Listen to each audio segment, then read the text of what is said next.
All right, Jules, here we go. Quick hits. Right. It looks like now a matter of days, if not hours, before the Saudi takeover of Newcastle is announced, Gab. We touched upon it with Tom Marken on Thursday show, wasn't it? But is this a game changer for you and are people from Newcastle right to be excited? I think, look, there's a whole bunch of strands to this. Though on one level, they're excited because Mike Ashley is gone. They didn't like Ashley, haven't liked Ashley for a long time. Whether he put more money in than he took out or whatever from the club, whether he was holding them back, it's obvious the relationship had deteriorated many, many years ago. And now with new owners, hope always springs eternal. Now, they happen to be very wealthy owners. There's a whole political element to Saudi ownership. I just look at it, and what I'm uneasy with, and this applies to Manchester City and it applies to Paris Saint-Germain, I don't like the idea of governments via sovereign wealth funds owning clubs. It's not something that sits very well with me. I don't think it leads to good governance. Leaving aside, obviously, there's a human rights issue there as well, as there is perhaps with Qatar and Abu Dhabi, although definitely a lot less so. Right? It's a question of degrees. And I don't want this all to be swallowed up into issues of whataboutery. Oh, but look, this guy's bad and that guy runs a hedge fund and Putin and Berezovsky. I don't see that that's helpful right now.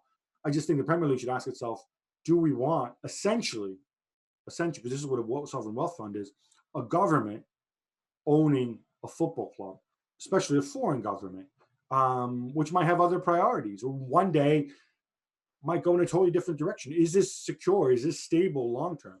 I'd feel a lot better about it if it was just some wealthy Saudi guy who was buying the club.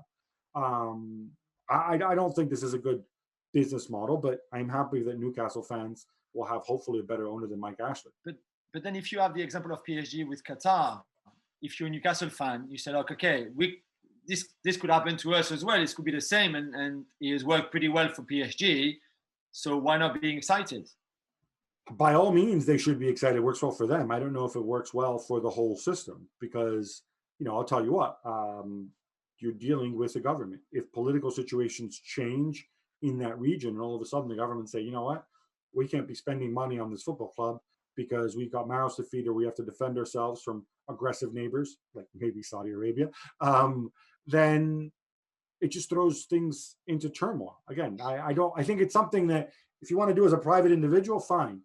But when it's the actual government involved, I don't know. For me, it's not good governance. Just one quickly on Newcastle. We had a little exchange at the weekend on Twitter with a Newcastle fan called Matt, who thought that when we spoke to Dr. Tom on Thursday, we hadn't really prepared the whole Newcastle bit and that we didn't really know what was going on. We did.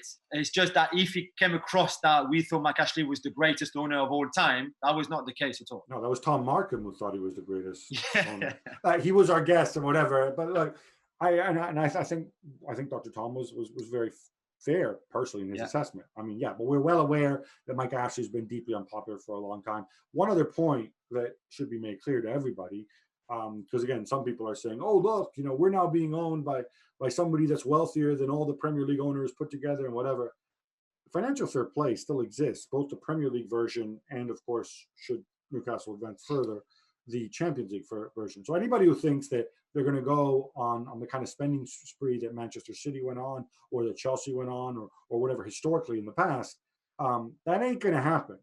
They're going to have to come up with creative ways to take the club forward. And it's not just going to be throwing money at things. Right. Talking about players, Roma are the latest club in Serie A to have taken an immediate pay cut and won't be paid again, their players, that is, for the 2019-2020 season. But Gab, some of that is deferred to next year, right? Yeah, I think as much as 3/4 of that is deferred to next year. They're also, getting guarantees that every salary, if the club is, again, in Italy, they have, like as in most countries, they have an equivalent of the furlough scheme where non-playing club employees can receive money from the government. But they're saying that, their salaries or the players' salaries have to be used to top that up to those employees who are being furloughed, so that nobody loses out. It's a nice gesture. But I think it's especially important for Roma because, as you know, the club was in the process of being sold to an American guy named Friedkin, who's from Houston. That's up in the air. They're going to have to renegotiate one way or the other. But right now, it's impossible to even decide a price. Well, when football returns from Denmark, it will be behind closed doors, Gabs, as pretty much everywhere else. But Michelins have a clever idea. What is it? Yeah, I thought like this is really creative. So Michelin, for those who don't know, they're not just a small country, but by Danish standards, Michelin are kind of in the middle of nowhere. And so they have this huge car park outside it, and they're setting it up so that they'll have a big screen, like an old-time drive-in, like you used to see in those 50s films. Yeah. And they're going to show the game on a giant screen outside the stadium, and people are going to come, and they're going to sit in their cars, obviously socially distanced, watch the game outside the stadium on a giant screen. Inside the stadium, they're going to beam pictures of the cars, or the fans in the cars outside, and they're going to create some kind of atmosphere that way. At least that's how it was reported. Brilliant. I love that. I think it's a creative idea. Obviously, not every club is going to be able to do something like that, but screw it. You got to come up with something creative that helps you, and well done, Michelin. Definitely. Now, Mexico are discussing a solution going forward. Jules, this won't please pro-rel advocates. No, but they come up with this idea, seeing the financial difficulties that some of the clubs are having right now with the pandemic, like everywhere else, which is no promotion or relegation from the top two divisions for the next 5 years. So could you explain to me, why is that a good thing? I would assume it's because that way you can kind of fix your budgets for 5 years. You know how much, roughly you're going to spend. You're not going to have a big change from one season to the next. I mean, but if you're an ambitious second division club, and for you going up is financially and on other level, it would be a good thing. You're right to be a bit cross with that, right? I would assume so, but I would assume they've also, why you do it for 5 years, unless, and can we be conspiracy theorists here?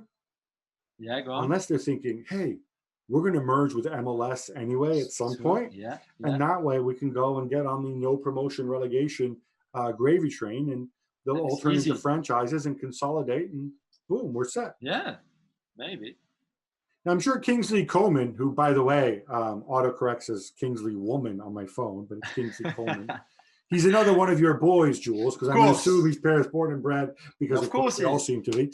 But he got himself into a bit of trouble right now. Yeah, he did. Remember, I told you the story when they went back to training by Munich by little group. The club said, please, no handshakes between players to say hello, no. And first thing that Coman did, he hugged Corentin Tolisso, so that didn't really go down well in the first place. And now, I'm assuming Tolisso tried to get away from him, but because Coman is a lot faster than Tolisso, he caught him, right? Quick. Yeah, probably. But now he's in trouble again, as you said, because Bayern Munich, like a lot of other clubs, especially top clubs, have a sponsorship deal with a car brand, and in this case, Audi. So when you go to training or when you go to the game, to the stadium, you have to drive either an Audi car or at least a car from the Audi group. So it could be a Lamborghini, for example, but it has to be one of those cars. But Kingsley Coman probably forgot and went to training the other day with his McLaren car, which is not part of Audi group. So got a fine, 50,000 euros, which is really a lot of money for just you being a dumbass and completely forget to drive the right car to go to training. He really is kind of an idiot, isn't he? I mean, not the sharpest tool in the box. Really? I mean, and again, it's not like if you had the choice between an old Renault and and a McLaren car, you still drive a very nice Audi or whatever with the money that he has. But yeah, so something you might not know about McLarens is apparently when you buy, they're extremely expensive, obviously, but when they break down, part of what you're buying when they break down is it's a service where if the car breaks down, McLaren will come and get the car for you. They'll take it all the way back and to wherever they make them and fix them. I don't know if this occurred to him that, like, if his car breaks down on the road, I'm not sure the service is available right now. So how the hell was he going to get home? Yeah, I mean, Kingsley, come on, man. Come on. Well, thank you very much for watching ESPN on YouTube. For more sports highlights and analysis, be sure to download the ESPN app. And for live streaming, premium content, and let's not forget as well, ESPN FC 7 days a week. Subscribe to ESPN Plus.